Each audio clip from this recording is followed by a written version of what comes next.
je voudrais qu'on passe maintenant à la deuxième partie, celle qui va traiter des coalitions, de dépasser au fond la politique pour parler aux entreprises, aux citoyens, où qu'ils soient et quoi qu'ils fassent. Mais juste avant de parler de ces mouvements de fond, je vous propose de nous donner votre avis sur quelques éléments d'actualité. C'est notre rubrique « Ça fait plaise » ou « C'est pas ouf ». Alors, je vous redonne.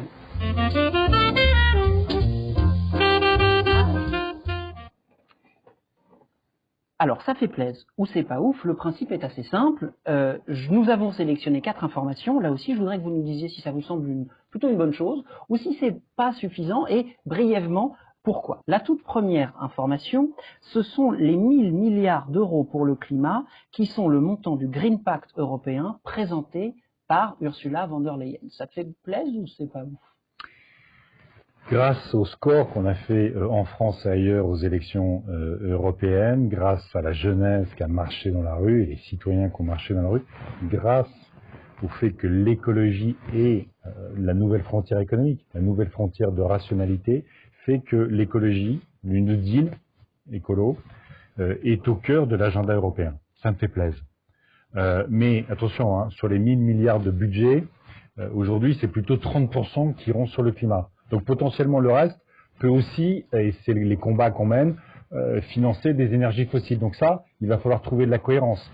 Dans le budget européen, il y a la politique agricole commune. Vous savez, la politique agricole commune, c'est 10 milliards d'argent public européen tous les ans vers notre agriculture.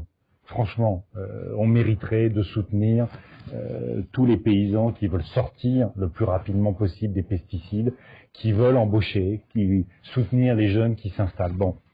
Donc, ça fait plaisir l'évolution de l'agenda politique européen. On n'est pas encore à la hauteur des enjeux. Hein. On parle de 2000 milliards, Biden parle de 2000 milliards rien que sur le climat. Donc, je veux dire, lui, il va mettre le paquet.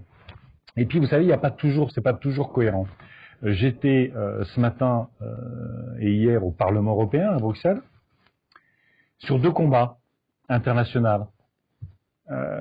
Hier, c'était sur l'accord de libre-échange entre l'Europe et le Mercosur. Cet accord de libre-échange, il va augmenter de 25% la déforestation en Amazonie, qui est en train d'atteindre malheureusement un point de rupture où tout l'écosystème, et notamment l'écosystème autour de l'eau, pourrait être totalement cassé. Pour exporter plus de soja, du bœuf de mauvaise qualité, maltraitance animale, l'agriculture avec des pesticides qui sont interdits chez nous, qui vont faire crever nos paysans en Europe. Et bien là, l'Europe, les dirigeants européens, à ce stade, soutiennent cet accord de libre-échange. Avec Bolsonaro, vous vous rendez compte? Bolsonaro. Le Parlement aussi, le Parlement est... Non, pour l'instant, non. Le Parlement, on n'a pas encore l'accord. Pour l'instant, les dirigeants l'ont soutenu. Le Parlement européen devra voter oui ou non à cet accord. Et je peux vous dire que je vais me battre pour que on refuse l'accord avec le Mercosur, qui est un accord de mondialisation du dérèglement climatique, de la malbouffe, de la souffrance animale et de la disparition des paysans. Et ce matin, j'étais sur la Chine. Vous savez, on parlait de Hong Kong. Le régime chinois, qui est aujourd'hui devenu l'une des pires dictatures au monde, enferme les démocrates à Hong Kong, alors que c'est illégal du point de vue de l'accord qui avait été passé sur le changement de statut de Hong Kong. Vous savez qu'il y a 1 million de Ouïghours dans des camps. Vous savez qu'ils travaillent, 20% du coton mondial vient du Xinjiang, qui est la région des Ouïghours. Et ils travaillent en semi-esclavage, stérilisation forcée, génocide culturel. Et dans ce moment-là où il faudrait que l'Europe pèse de tout son poids pour forcer la Chine à faire progressivement une transition démocratique, en tout cas arrêter cette oppression brutale, cynique, et ben les dirigeants européens, Angela Merkel et Emmanuel Macron en tête, ont signé un accord d'investissement avec la Chine. C'est-à-dire qu'on met d'un seul coup tout ce qui est politique, toute cette répression, simplement pourquoi? Pour que l'Allemagne vende plus de bagnoles en Chine et que la France vende plus de maisons de santé privées. Et bien là, on n'est pas à la hauteur. Au niveau européen, on n'est pas à la hauteur. Et bien là aussi, il faudra mobiliser le Parlement et les citoyens. Renverser ce genre de réel politique, c'est-à-dire si vous étiez au pouvoir, vous pourriez dire, écoutez, c'est 200 mais sinon, ça n'a aucun sens.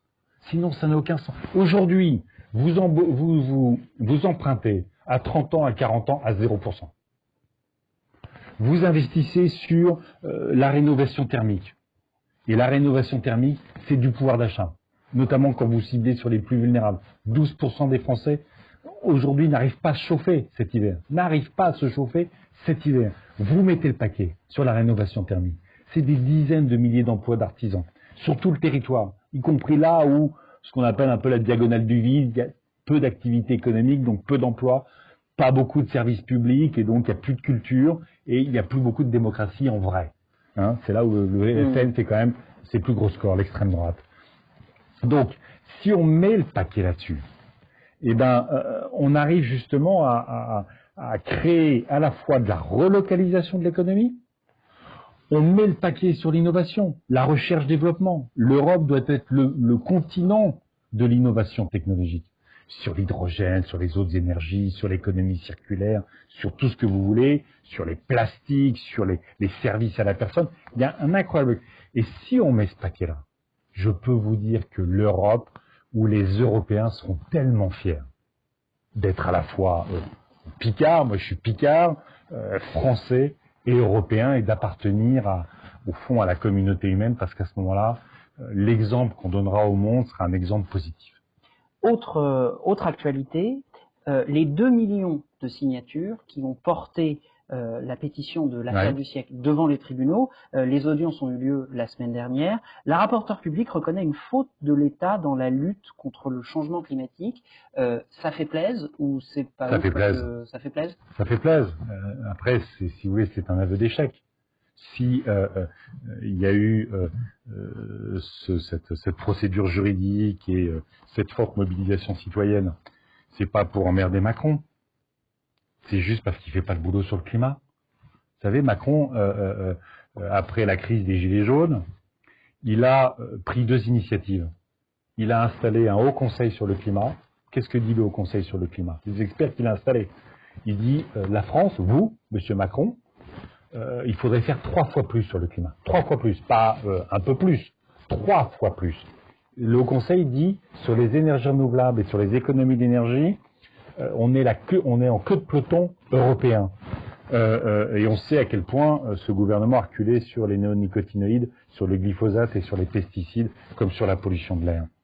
Deuxième innovation du président de la République, une très belle innovation également, la Convention citoyenne. Tout ça pour mettre de côté tout ce qu'ils avaient proposé d'ambitieux, pour lutter contre le dérèglement climatique, pour en retenir qu'une toute petite partie. Voilà, c'est ça malheureusement la réalité. Donc moi ce que je ne comprends pas, si vous voulez, c'est que il y a une urgence absolue. On le voit, 2020 est l'année la plus chaude, on voit les feux de forêt, on voit les inondations, on voit les catastrophes sociales, économiques générées par le dérèglement climatique. Mais qu'à l'inverse, aujourd'hui, jouer ce projet-là, cette révolution climatique, que celles et ceux qui sont derrière leur écran, en prennent pleinement partie de cette bataille, et bien ça crée de l'emploi. Ça fait bosser les centres de recherche. Ça crée des entreprises sur tout notre territoire. Elle est là, la solution économique pour l'Europe. La solution économique pour l'Europe, on va quand même pas tuer tous nos groupes automobiles pour avoir des bagnoles construites par les Chinois et pilotées par Google. On va pas laisser les Chinois avoir toutes les énergies renouvelables alors que le soleil, le vent, l'eau nous sont donnés cadeaux. Enfin, je veux dire, il y a un moment donné, il faut comprendre, encore une fois, pas simplement l'urgence, mais quel est notre intérêt économique, quel est notre intérêt social, quel est notre intérêt d'aménagement des territoires. Et moi, ce que je veux porter, c'est ce projet positif, c'est pas de dire waouh, on va s'en prendre plein la gueule. Bon, si on peut éviter un peu la tempête ou machin, non. Je veux en faire un projet de société, un projet de civilisation. Autre fait, on va revenir sur ce projet de société, il est au cœur de notre débat d'après, mais autre fait, Donald Trump banni de Twitter, ça fait plaisir ou en fait c'est pas ouf? Je vais te dire que de manière, c'est pas ouf, mais je veux dire que dans cette dernière semaine, où on ne savait pas comment allait tourner la démocratie américaine, les personnes, les mouvements que Donald Trump a appelés à occuper le Capitole, un président en fonction, jamais vu. c'est des néo-nazis. C'est des suprémacistes. C'est pas juste des totos un peu mécontents qui étaient pas là, qui étaient là pour se faire plaisir. C'était quand même extrêmement dangereux. Donc qu'on lui ait coupé le sifflet à ce moment-là, dans ces 10 derniers jours de son mandat, c'était peut-être une mesure de sécurité. Mais que Twitter, Facebook, qui ont tellement gagné d'argent grâce à Trump. Facebook est quand même complice de l'élection de Trump, à travers les scandales. Donc, si vous voulez, Facebook, que Twitter, si vous voulez, moi, y compris pour avoir travaillé là-dessus, il va falloir quand même qu'on fasse comme des stress tests sur les plateformes. Je ne suis pas sûr qu'on puisse jamais contrôler les algorithmes. J'y crois pas. C'est trop, machin.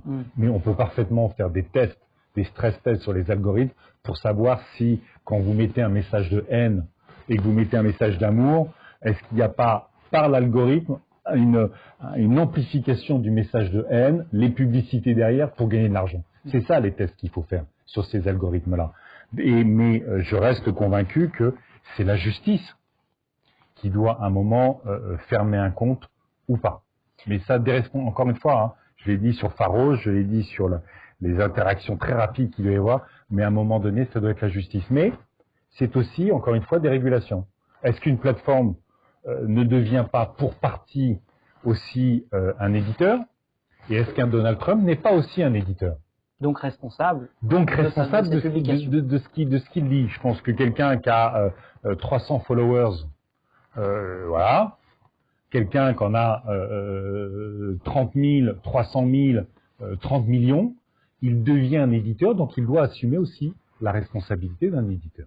Dernier fait, Israël a vacciné, à vendredi dernier, Israël avait vacciné 25,3% de sa population, la France 0,6%. Ça fait plaisir parce que le gouvernement a pris en compte une part de la population qui peut-être ne voulait pas être brusquée ou qui avait un peu peur de cette avancée de la science, ou c'est vraiment pas ouf, voire c'est vraiment la loose.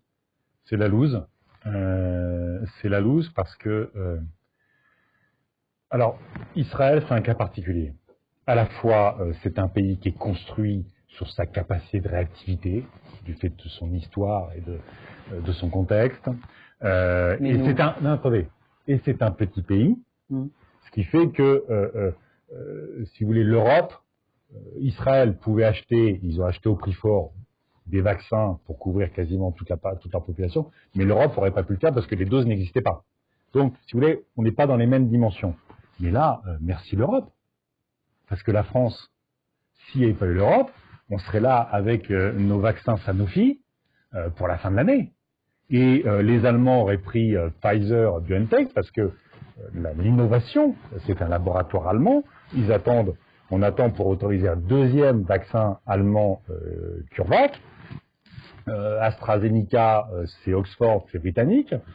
Nous, la France, on est où? Mais pour continuer. Oui, sur la stratégie vaccinale. Mais pour continuer, les Allemands, depuis l'été dernier, ils s'entraînent. Avec Madame Merkel, ils sont allés voir combien de temps ça prend pour vacciner une personne, comment on organise. Et nous, on a dit, oh là là, on est des énarques, on est des inspecteurs des finances, franchement, la logistique, c'est sale, on n'y touche pas, et on va avoir les vaccins, et tout va bien se passer. Une sorte d'arrogance, de prétention absolue, qui est coupable. On a eu les masques, vous le savez. On a eu les tests. On a fait la même chose avec les tests. Hein, on a dit, bon, on va faire un million de tests par semaine. Ah ben ça, à un moment donné, on a eu 1 million de tests par semaine. Un peu plus tard que tous les autres. Parce qu'on ne voulait pas utiliser les tests du privé. Parce que franchement, ça aurait été ridicule d'associer les régions, les entreprises privées. Tout ça a été vulgaire, sale pour nos technos. Mais une fois qu'on a eu les tests, ah ben oups, il y a des queues de 3 heures. Ah ben oups, on ne peut pas analyser les tests, on les recevait 5 jours après. Mais bon, 75 € au laboratoire, mais les tests ne servaient à rien. Erreur de logistique, on allait apprendre. Et on se retrouve avec la vaccination dans exactement la même situation. Et aujourd'hui, on commence à petit rattraper, mais chaque jour de retard, c'est des morts. faut pas se raconter d'histoire. Donc c'est une faute politique. Donc c'est une faute politique. Chaque jour de retard, c'est des morts. Sinon, ça veut rien dire. Et là, on est en train de recommencer sur le séquençage. Ah ben, oups, on avait oublié qu'il allait y avoir des variants. Frogel du centre de recherche à Lille, depuis longtemps, il dit mais il faut séquencer. Il faut séquencer pour pouvoir analyser les variants et s'adapter en séquençant. Il a été obligé d'aller chercher l'argent dans le privé parce que l'État ne voulait pas lui donner.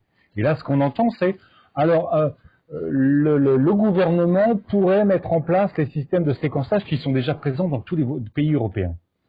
Donc franchement, on est dans un pays où il va quand même falloir sacrément sortir de cette technocratie qui vous bouffe, d'un système de gestion de cette crise bunkérisée dans son conseil de défense sanitaire que vous avez vu aujourd'hui.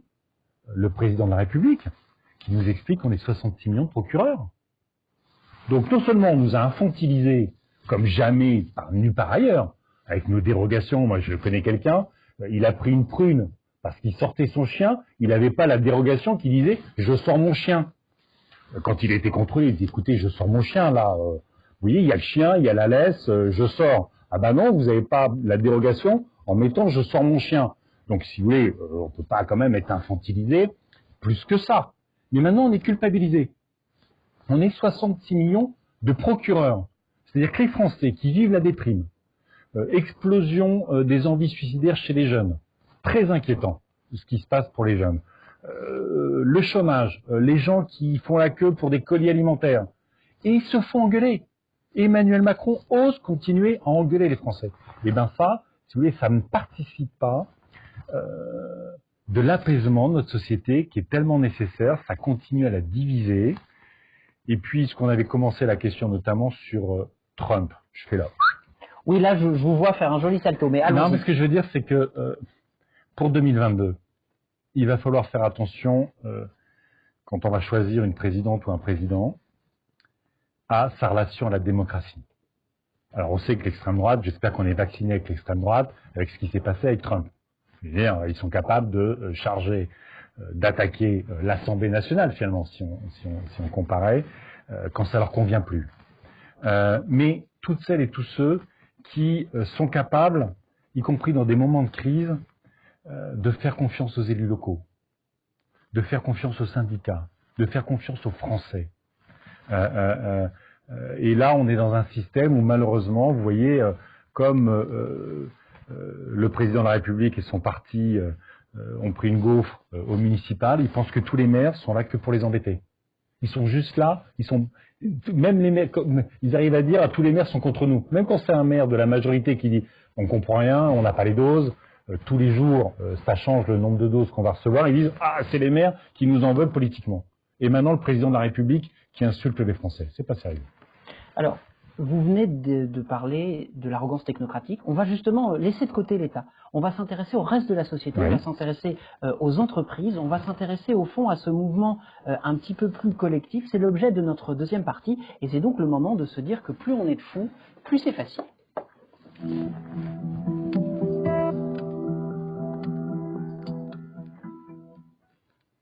Alors, beaucoup de celles et ceux qui nous regardent sont des acteurs ou des actrices du changement, sont des gens qui sont impliqués à titre personnel ou professionnel.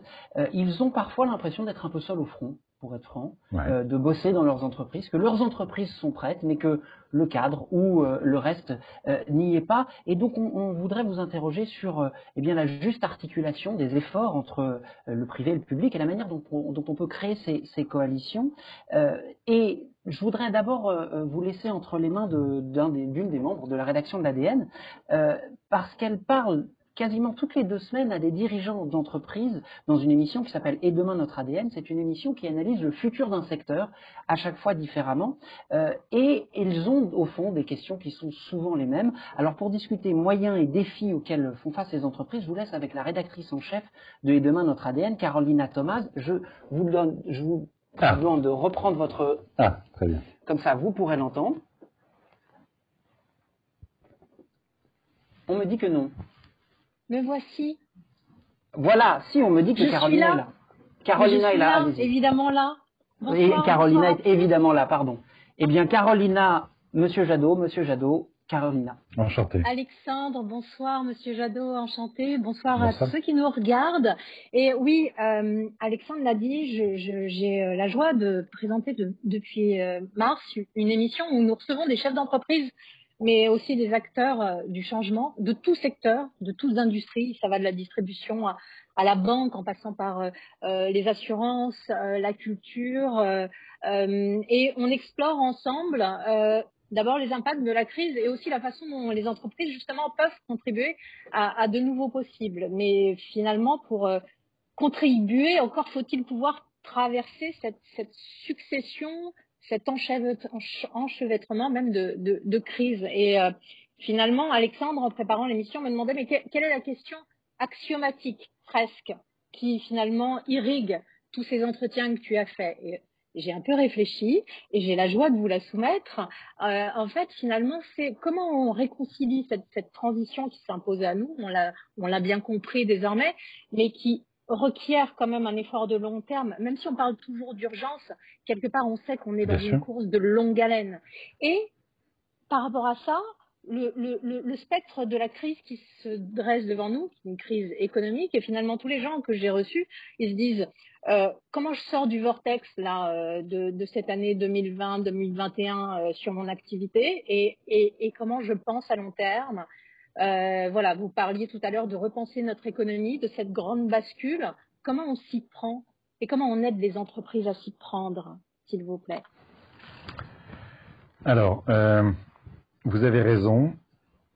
On a vu les urgences et vu la nécessité de faire de nouveau cohésion, de fédérer les Françaises et les Français. On a besoin que tout le monde s'y mette. C'est pas un président de la République, c'est pas une majorité parlementaire.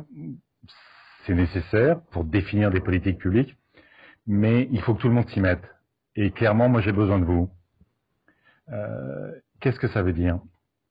Ça veut dire que les outils de politique publique, quand je dis que au niveau du crédit impôt recherche, au niveau d'une TVA qu'on pourrait aménager, moduler en fonction de l'impact environnemental, je vais couper ça parce que ça résonne. Oui. En fonction de l'impact environnemental, en fonction de la gouvernance d'entreprise, en fonction de son ancrage territorial, il faut penser une fiscalité carbone, mais une fiscalité carbone qui, comme nous l'avons toujours pensé, est une fiscalité dont les bénéfices vont à la compensation pour les ménages les plus vulnérables du coût de la fiscalité carbone, mais qui vont aussi dans le financement d'infrastructures, notamment de transport, de rénovation de quartier, et qui vont en réduction de la fiscalité sur le travail, par exemple, pour justement, à travers la fiscalité, transformer nos modèles de production, inciter, accompagner évidemment les entreprises dans ces transformations. Ça veut dire aussi que dans les marchés publics, je l'ai dit, on oriente, et moi je bosse là-dessus au niveau européen. Je comprends toujours pas pourquoi on peut pas faire un Buy European Act, qu'on privilégie sur des secteurs stratégiques les entreprises européennes. C'est ce que font tous nos partenaires commerciaux. Je comprends pas pourquoi une collectivité ne peut pas favoriser des PME locales, alors que ça peut parfaitement contribuer à la revitalisation du territoire économique. Et puis, ce sont des politiques publiques. Quand je dis que je veux mettre le paquet sur la rénovation thermique du logement, vous le savez, c'est à la fois des nouvelles technologies, des nouveaux matériaux, des nouveaux services, des artisans, des entreprises. Quand on met le paquet sur les énergies renouvelables, sur l'économie circulaire, tout ce qui relève aujourd'hui finalement de ce que sera forcément, qu'on le veuille ou pas, l'économie de demain. On parlait d'Israël. Israël réussit sa logistique parce que, réussit sa vaccination parce qu'ils ont anticipé les besoins de logistique. La Corée du Sud a réussi le traitement des pandémies parce qu'ils ont anticipé les pandémies à venir. Et ben nous, ce qu'on doit anticiper avec tous les outils de politique publique, c'est justement ce défi du climat, de la solidarité, du social, de l'aménagement des territoires. C'est cette recherche. Moi, je suis toujours stupéfait de voir que sur les grands sujets aux États-Unis, ils s'organisent pour qu'à la fois il y ait de la recherche fondamentale, mais qu'il y ait des prototypes derrière et qu'il y ait des industries. Trop souvent, en France et en Europe, on fait de la recherche fondamentale et le prototype, il va être mis en œuvre sur d'autres continents, parce qu'on ne suit pas le capital risque, parce qu'on ne suit pas l'ensemble des dispositifs. Et donc, et puis il va falloir, moi c'est ce que je pense, arrêter de penser l'économie depuis Bercy. Moi, vous savez, je l'ai toujours dit, moi je ne veux pas remplacer le dirigisme techno-libéral de Bercy par un dirigisme techno-vert à Bercy. Et y compris, si vous voulez, on parlait tout à l'heure du champ politique. On me dit toujours, ah, Jadot, dérive droitière parce que je parle des forces vives de ce pays. Mais j'ai jamais compris pourquoi, d'un seul coup, sortir de l'État, faire confiance aux forces sociales, aux entreprises, aux salariés, aux associations de ce pays, c'était droitier. Pour moi, c'est des valeurs d'émancipation, d'épanouissement, d'égalité et de fraternité. Et donc, moi, je suis convaincu qu'aujourd'hui, le sujet, c'est de faire confiance à ces forces vives, et notamment de leur faire confiance à l'échelle des territoires. Moi, je veux des contrats territoriaux de transition, que les entreprises, les banques, les salariés, les associations et évidemment les élus se mettent à l'échelle d'un territoire et pour dire qu'est-ce qu'on veut pour nous, pour dans 5 ans, dans 10 ans, dans 15 ans.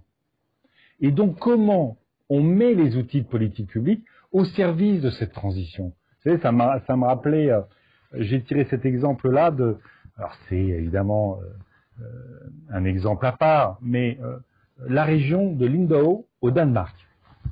Ils ont des chantiers navals. Crise des chantiers navals.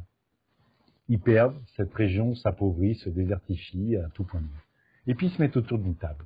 Ils disent, qu'est-ce qu'on va faire de notre région pour assurer une société qui vive bien, des revenus décents, des entreprises. Et ils décident de faire l'éolien. Et ils créent Vestas, qui est numéro 1 mondial, en tout cas dans les premiers au niveau mondial, sur l'éolien. Il faut faire confiance aux entreprises. Évidemment, il faut réguler. La question, c'est pas chacun fait ce qu'il veut dans son coin, et Total fait de l'exploitation pétrolière en Arctique, et puis la PME du coin fait les renouvelables. Non, ça c'est pas possible. Il faut qu'il y ait des axes, il faut qu'il y ait de la régulation. Mais il faut mettre le paquet, investir. Investir, investir, investir. Merci. Et aujourd'hui, par des circonstances particulières financières, on a les moyens d'investir. Et c'est rentable. Carolina, merci beaucoup. Je ne sais pas si j'ai répondu à votre question, madame. Est-ce que tu juges que M. Jadot a répondu? Oui, mais alors pour la peine, j'avais envie de poser une question supplémentaire, même si je sais qu'on est complètement hors conducteur. Mais juste très rapidement, pour la peine, France Relance, vous en pensez quoi? Alors France Relance, pour ceux qui nous écoutent, c'est le plan de relance qui a été un peu caché par le deuxième confinement pour la peine, mais qui flèche quand même un tiers de son enveloppe vers des objectifs écologiques. Et moi, j'attends de savoir ce que sont ces 30 milliards. Vous savez que dans les 30 milliards, on va refinancer du nucléaire, on va refinancer des énormes tracteurs qui sont censés épandre moins dramatiquement les pesticides. Et c'est des préfets et des sous-préfets, des types de 25 ans sortis de la préfectorale, qui vont dire aux élus locaux et à vous dans les entreprises ce qu'il faut faire. Si vous voulez, on voit bien que cette version ultra verticalisée, technocratisée de l'économie, ça ne marche pas. Et le plan de relance, moi, ma crainte, c'est que ça ne fonctionne pas. On a foiré les masques, les tests, les vaccins, le séquençage. Ma trouille, c'est qu'on foire le plan de sortie de la crise. C'est normal qu'on mette des milliards sur l'économie. C'est normal qu'on mette des milliards sur le chômage partiel. Mais par exemple, madame, moi, ce que j'aimerais, c'est que on convertisse une partie des PGE en fonds propres ou quasi-fonds propres des collectivités locales qui soient dans les entreprises. Donc les entreprises ne remboursent pas, mais vous avez une partie prenante de plus dans l'entreprise qui participe, comme en Allemagne, en Italie, de l'ancrage territorial de l'entreprise, favorise son développement et participe de sa pérennité. Carolina, si tu permets, je sais sûrement que tu as question aussi intéressante, si ce n'est beaucoup plus que les miennes, mais si tu me permets un rebond sur votre dernière réponse, Monsieur Jadot.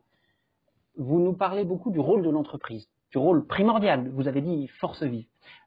Pourtant, l'Europe Écologie Les Verts se situe dans un champ de gauche, certaines de ses composantes se situent dans un champ un peu à gauche de la gauche. Au fond, est-ce que lorsque vous portez ce discours, vous n'avez pas peur qu'on vous dise en réalité l'écologie sans la lutte des classes, c'est juste du jardinage? Mais on a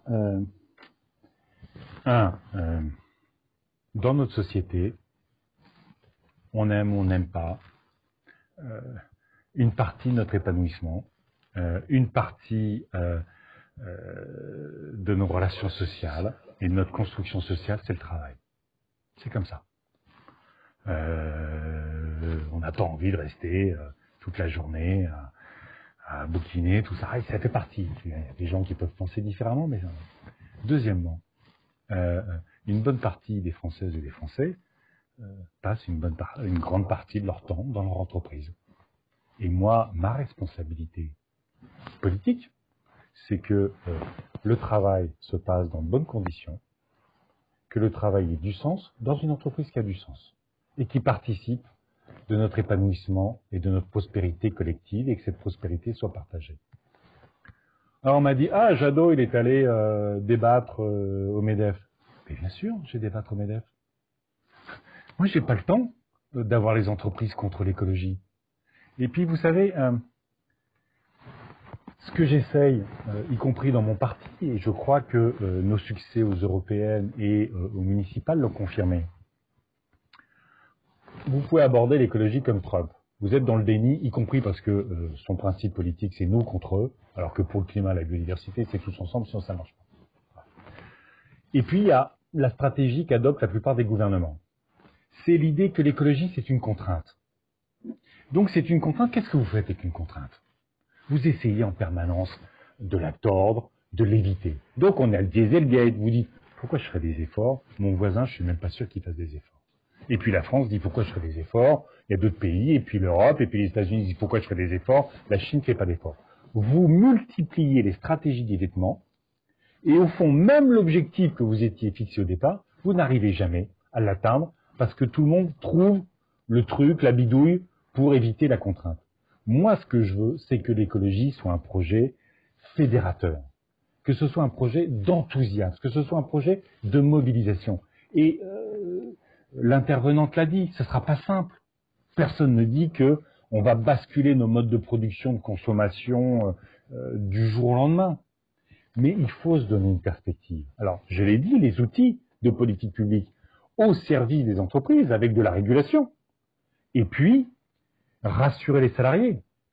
Parce qu'une partie des salariés sont tétanisés par la situation économique sociale que nous vivons. Et donc, il faudra trouver, je pense par exemple à des salariés de l'automobile ou de l'aéronautique, il y a plein d'initiatives.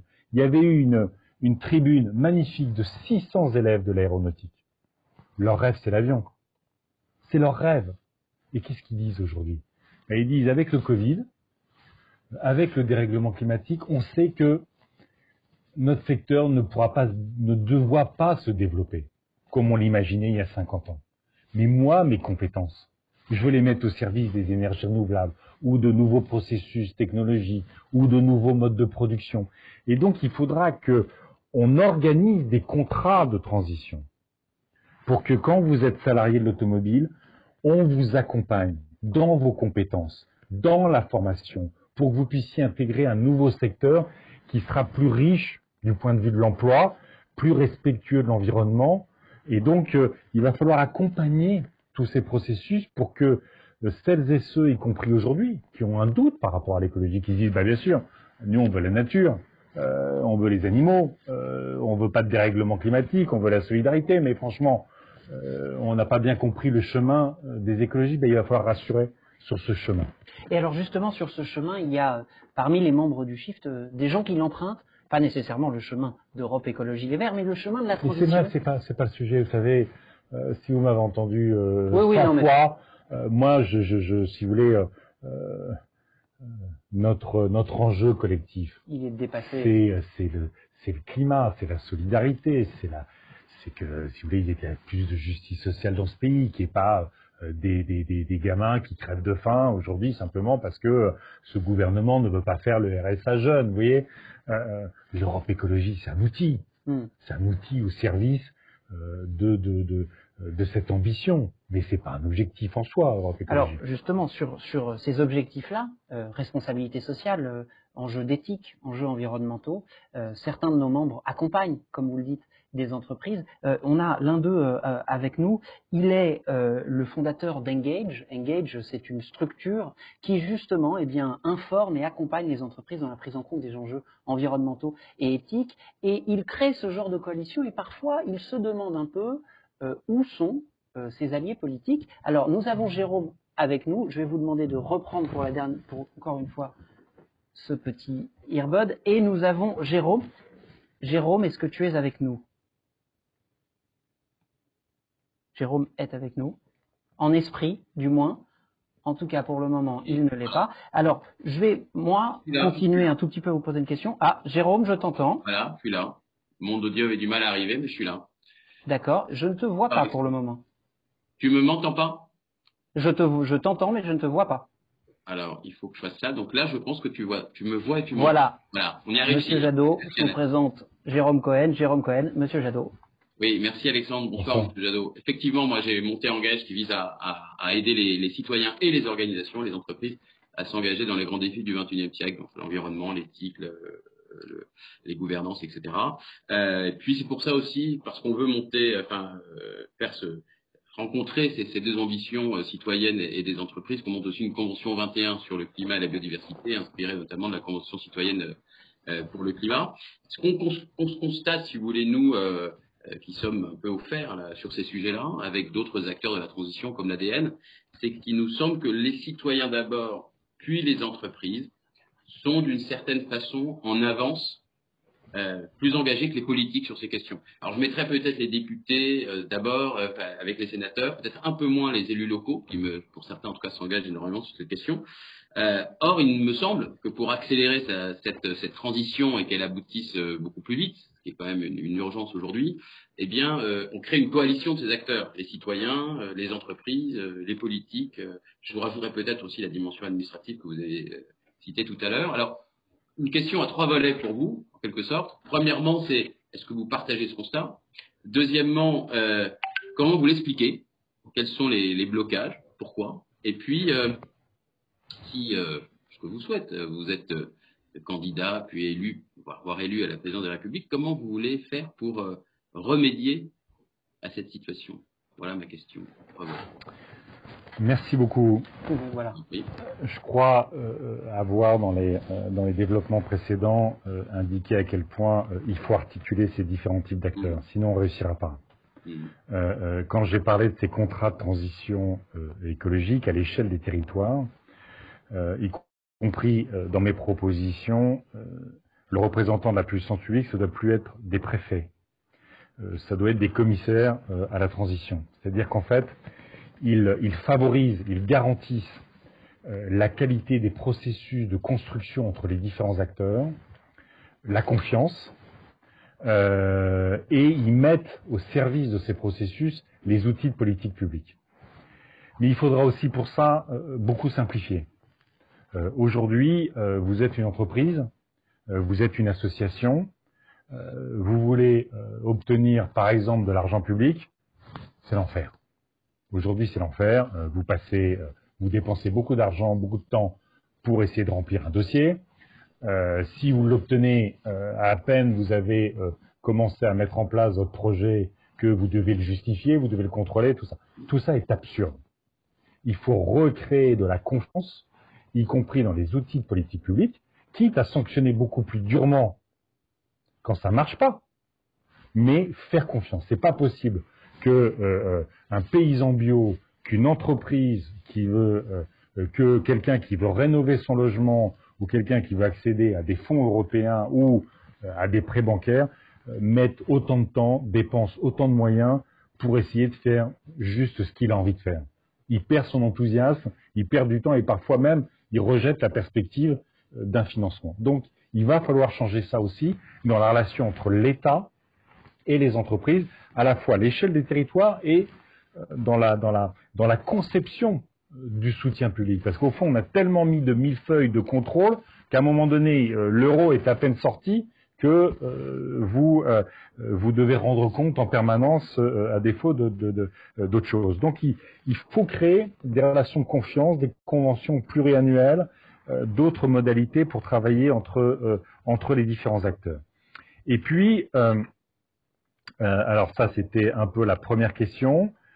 J'ai paumé la deuxième, mais ça c'est pas grave. C'est comment si vous Oui, mais passons. Pourquoi, à votre avis mais vous avez répondu à la première. Non, d'accord. La société est en avance. Oui, bien sûr que la société est en avance. Et c'est pas nouveau. Vous savez, l'écologie dans la politique, au-delà des écologistes qui portaient ces questions-là, c'est simplement apparu en 2007, sur la présidentielle. Il y avait eu le pacte écolo de Nicolas Hulot. Moi, j'étais à ce moment-là avec Greenpeace. C'était l'Alliance pour la planète. On avait réuni toutes les associations, les syndicats.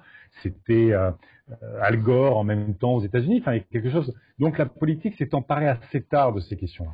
Et pourquoi certains, en fait, on voit quasiment à chaque quinquennat, que ce soit le quinquennat ou enfin, c'était à l'époque, c'était des septennats pour Chirac. La maison brûle, nous regardons ailleurs. Après, ça a été Sarkozy qui avait fait le Grenelle de l'environnement. Beau projet où on mettait tous les acteurs autour de la table. Après, ça a été Hollande. Il a quand même fait. Il y a eu l'accord de Paris.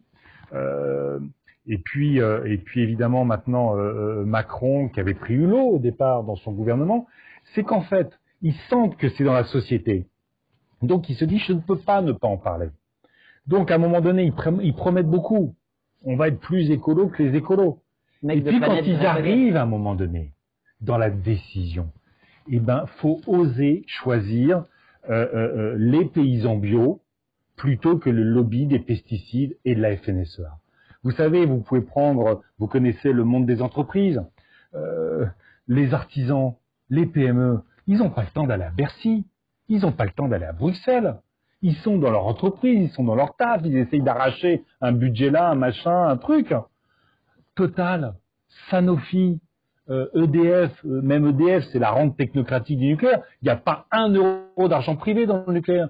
C'est une rente technocratique. Mais eux, ils ont table ouverte à Bercy, ils ont table ouverte à Matignon, à l'Élysée.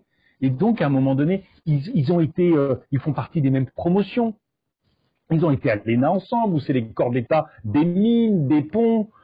Donc, si vous voulez, vous avez une sorte d'entre-soi du conservatisme, d'entre-soi de la rente. Et ça tue l'innovation. Et ça tue, j'allais même dire, la compétition. Ça tue l'émergence des meilleures solutions aujourd'hui dans les politiques publiques. Et c'est pour ça que je disais tout à l'heure, tout ce qui existe de bien, et si vous prenez quasiment tous les sujets, en termes industriels, en termes, aujourd'hui, Vattenfall en Suède fait de l'acier zéro carbone, jusqu'aux paysans bio, jusque l'association qui crée du lien dans le quartier en difficulté. Tout est là. Mais il faut sortir les plus puissants, qui sont parfois les plus conservateurs, tout point de vue. Je veux dire, les GAFAM aujourd'hui, qui ont été l'incarnation de la nouveauté, aujourd'hui, c'est ceux qui comptent business, et ils n'ont qu'une envie, c'est que les autres qui arrivent, ils les bousculent pas trop. Mais malheureusement, nos gouvernements sont trop souvent du côté du conservatisme, du statu quo, et n'arrivent pas à faire basculer, encore une fois, aujourd'hui, malgré la rationalité économique de la transition écologique. Jérôme, merci beaucoup pour ta question, merci beaucoup d'avoir été là. Je sais que tu restes avec nous. Je voudrais enchaîner parce que nous avons une autre membre. Je suis long peut-être dans mes réponses. Non, vous avez le droit de le dire. Hein. Oui. Oui, un peu, mais c'est de ma faute. Alors, chers amis. En même temps, vous avez dit, on est là pour réfléchir, on est là au calme. Je vais l'assumer complètement. Regardez, je vais vous parler à vous directement, chers amis. Nous sommes trop longs, je le sais. C'est en partie de ma faute. C'est à moi de tenir le plateau. Mais voilà, nous sommes au calme. Nous sommes entre nous et franchement, on a besoin de ce temps pour réfléchir. Alors, on va dépasser. Je vous le dis, on va faire péter l'horaire. On va pas être conservateur. Si vous devez nous quitter, revenez vite. Mais en tout cas, nous poursuivons. Nous poursuivons parce que sur cette question des coalitions, vous nous le disiez, les gens, les électeurs, les Français, les Françaises, passent beaucoup de temps en entreprise. Et donc, ça fait partie de leur vie. Il y a un domaine de leur vie où l'entreprise, pour le moment, eh bien, n'est pas positionnée, c'est la politique. Et nous sommes dans un contexte politique très particulier où on voit à la fois un désengagement d'une certaine partie des citoyens et en même temps une vie politique parfois interne aux entreprises qui est très vivace. Et donc, c'est ce constat-là que l'une de nos membres voudrait vous exposer. Elle est directrice de la communication de la Massif et elle a une question, voire une suggestion pour vous. À ce moment-là, je vous demande de reprendre notre petite airplug, je suis navré. Sophie, vous êtes avec nous et vous avez, je crois, un message pour Monsieur Jadot ou alors une question, peut-être une suggestion.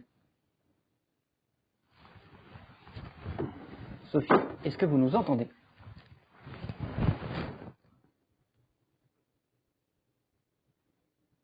Oui, je sais que vous nous entendez. Vous êtes en train d'arriver, je vous vois. Bonsoir. Bonsoir Sophie. C'est bon, vous m'entendez? Bonsoir Monsieur Jadot. Merci Alexandre. Oui, effectivement, sur ce sujet, moi je faisais le constat que vous parliez du Capitole tout à l'heure. On a des formes extrêmes d'attaque à la démocratie aujourd'hui et en même temps un risque d'affaissement, pour reprendre les termes que vous avez employés, je crois récemment. Un risque d'affaissement de cette démocratie. Et en même temps, dans nos entreprises, j'ai la chance de travailler dans une entreprise qui est très respectueuse des valeurs de démocratie, d'expression. On a des syndicats, la gouvernance, on est voilà, une forme particulière. Et la démocratie, dedans, elle est vive. On a des grandes consultations et il y a une mobilisation qui est très forte de collectifs. Et donc la question que je me posais, c'est est-ce que les entreprises peuvent quelque part participer à réparer la démocratie? Est-ce qu'il y a des corps intermédiaires, des structures auxquelles vous croyez dans la capacité à mobiliser? Alors la question, elle se pose aux citoyens et aux candidats aussi. C'est full pour exercer la démocratie. Et si oui, comment? Alors vous avez raison. On est dans un monde où les choses vont extrêmement vite. Une information chasse l'autre sur n'importe quelle chaîne d'information. Vous avez des millions d'opérations financières en une seconde. Et donc, le temps de la démocratie est très difficile à adapter, parce que la démocratie, c'est quoi? C'est la participation des citoyennes et des citoyens directement ou par délégation avec les élus à une délibération collective, et que cette délibération collective devient action publique au service de l'intérêt général. Quand tout se passe en millisecondes, c'est pas facile. On est tous bousculés. Alors vous avez une option qui est de tenter, et on voit que c'est totalement inefficace, de concentrer absolument tout le pouvoir. En fait, vous dites qu'à moi et le peuple. Alors il y a les populistes de gauche, les populistes de droite, mais qui au fond essayent de réduire toute la démocratie à une forme d'incarnation, de prétention d'un seul, plutôt que l'intelligence collective. Ça, c'est une solution. Là, l'autre solution, qui est à mon avis la seule efficace, du point de vue démocratique et durable, c'est de mailler totalement les espaces territoriaux et les espaces de vie de processus démocratiques. Y compris l'entreprise, donc. Donc, y compris l'entreprise. Vous savez, vous regardez la carte de l'extrême droite aux États-Unis du Trumpisme, c'est aussi là où les syndicats s'étaient retirés. En Grande-Bretagne, c'est pareil. Il y a la vie dans l'entreprise. Et un tel espace d'épanouissement ou de frustration, d'émancipation ou de douleur, qu'elle soit psychologique ou physique, que, évidemment, la façon dont on vit dans l'entreprise est essentielle. Donc, Madame fait partie du mouvement mutualiste, donc évidemment, on connaît la démocratie. Alors, tous les systèmes mutualistes n'ont pas tous totalement démocratiques, je veux dire, et ne servent pas du tout ni vertueux. Mais il y a notamment toute l'écologie, toute l'économie sociale et solidaire qui sont des vrais modèles. Moi, je crois que il va falloir, et ça peut être un beau sujet pour l'Europe, mais déjà pour la France et pour l'Allemagne, travailler un nouveau modèle de gouvernance de l'entreprise en se rapprochant de ce que fait l'Allemagne. Vous savez, en Allemagne, au-delà de 2500 salariés, vous avez 50% de représentation des salariés au conseil d'administration. Et vous avez évidemment le directoire, donc le comité exécutif, bon voilà, le comité de direction. Voilà. En dessous de 2500, c'est 30%, et vous avez ce qu'on appelle des conseils économiques, qui sont un peu comme nos comités. Et donc, vous avez une participation des salariés beaucoup plus forte à l'ambition de l'entreprise, au sens de l'entreprise. Et c'est pas un hasard si, y compris du fait de ce modèle de gouvernance, l'Allemagne reste un pays plus industrialisé, parce qu'à partir du moment où, je l'ai dit tout à l'heure, potentiellement, dans certaines entreprises, les lenders, donc les régions, sont partie prenante du capital, que les salariés sont partie prenante des stratégies, des décisions, et ben ça responsabilise tout le monde. Vous pouvez plus être dans la protestation, vous êtes dans la participation, dans la co-construction. Et forcément, vous pensez plus long terme que la seule pensée parfois court-termiste des actionnaires. Donc il faut changer la gouvernance des entreprises incontestablement pour que les salariés se sentent actrices, acteurs de ça. Et on le voit d'ailleurs dans plein de secteurs aujourd'hui, parce que je discute quand même avec beaucoup d'entreprises, dans plein de secteurs aujourd'hui, notamment des nouvelles technologies, tout ça. Le salarié, il ne veut plus venir et qu'on lui dit tu as la décision de la direction, tu l'appliques et tu poses comme ça. Non, il veut participer parce qu'il pense qu'il a des choses à dire et il a des choses à dire. Ça ne veut pas dire qu'il décide de tout. Regardez l'hôpital, à l'inverse. Pardon, je quitte le secteur des entreprises. C'est extrêmement brutal ce qui se passe dans les hôpitaux, évidemment. Ils sont épuisés. Ils sont vraiment cramés, quoi, depuis un an. Mais ce qui s'est passé, c'est que c'est le personnel médical qui a repris le pouvoir à l'hôpital. Les transformations qui ont été faites avant, c'était de mettre des financiers, des comptables, des technos à l'hôpital. Le tarif à l'acte, moins de médecins, moins d'infirmières, il fallait que ça devienne des entreprises rentables. Et ben, ce qui s'est passé de manière incroyable dans ces hôpitaux, malgré, encore une fois, toute la brutalité de ce qu'ils vivent, c'est que c'est le personnel médical qui a repris le pouvoir. Mais sur cette question du temps, je rebondis sur la question que Sophie nous posait. Mais il va falloir travailler aussi sur tous ces métiers qui ont été tellement valorisés pendant le premier confinement, justement valorisés. Les caissières, la fameuse première ligne. Première et deuxième ligne. Toutes les promesses qui leur ont été faites, il n'y a rien. Mais justement, sur ces questions des promesses, je rebondis sur la question de Sophie. Sophie nous dit que dans l'entreprise, parfois, la démocratie est plus vivace.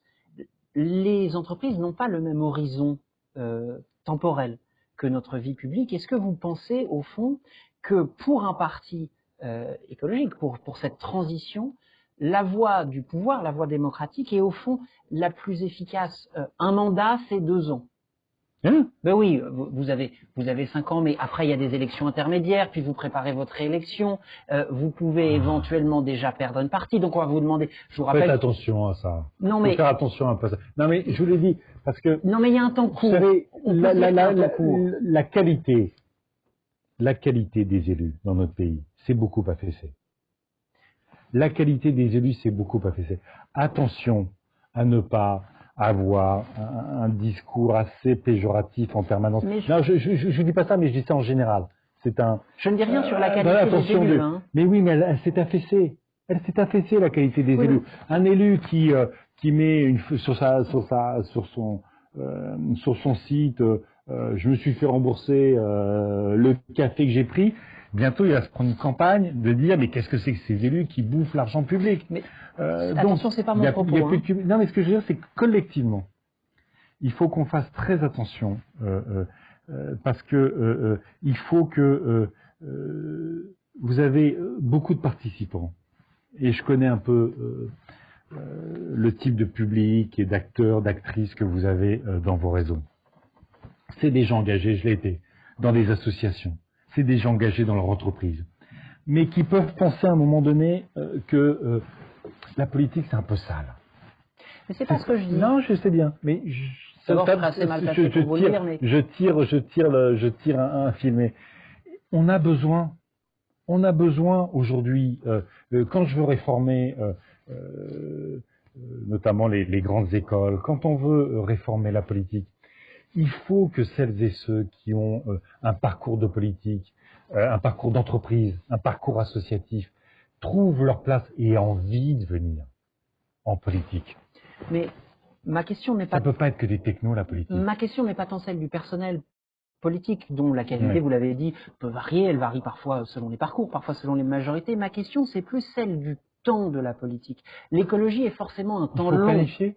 Il faut planifier oui, mais incontestablement. Est-ce que ça vous semble, compatible, cette idée que tous les... Allez, vous n'avez pas aimé 2 ans. Tous les 4 ans quand même, parce qu'il y a 1 an pour préparer les échéances. Tous les 4 ans, il faille, j'allais dire, remettre l'ouvrage sur le métier, là où l'horizon de l'écologie est forcément sur un temps beaucoup plus long, sur un tempo au beaucoup plus long terme. Est-ce qu'il n'y a pas là une contradiction presque systémique? La politique, ça ne devrait pas être quels sont les résultats que je peux obtenir d'ici ou avant la fin de mon mandat, parce qu'après tout le reste, au fond, ne sert pas à ma réélection. Si c'est ça la politique, ça n'a plus beaucoup d'intérêt. Mais là, j'allais dire, les espaces temporels sont sacrément en train de se resserrer. Enfin, quand les scientifiques, au début du quinquennat Macron, les scientifiques, vous vous souvenez des tribunes de centaines de milliers de scientifiques en disant on a 10 ans. 10 ans, c'est l'espace de la politique. On a 10 ans pour engager la décarbonation de l'économie.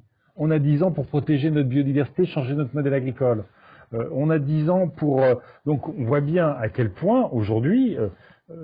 si vous voulez, moi quand je me souviens, je suis plus âgé que vous, moi j'étais déjà à Copenhague dans les conférences pour le climat en 2009, ou quand on a fait le Grenelle de l'environnement en 2007.